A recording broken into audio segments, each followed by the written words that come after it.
นั่นต้องไปซื้อยูได้ดีช็อปมันถูกกว่า70 บาทไหนมะนาวไม่เห็นแน่เลยอ่ะ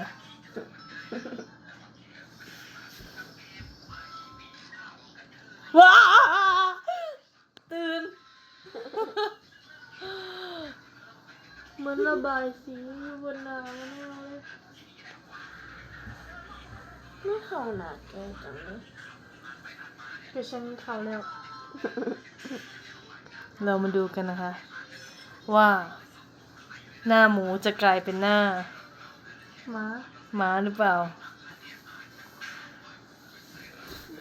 แต่เรามาดูหน้าผีอ้า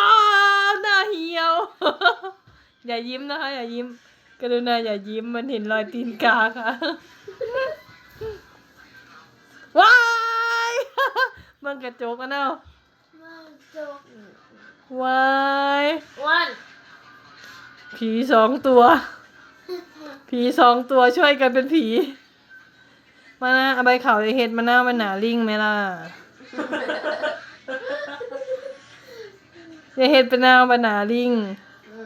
เห็ดดีๆ มันจะกลายเป็นลิงแล้วจากหมูจะกลายเป็นลิงแล้ว น่าจะเป็นเจนี่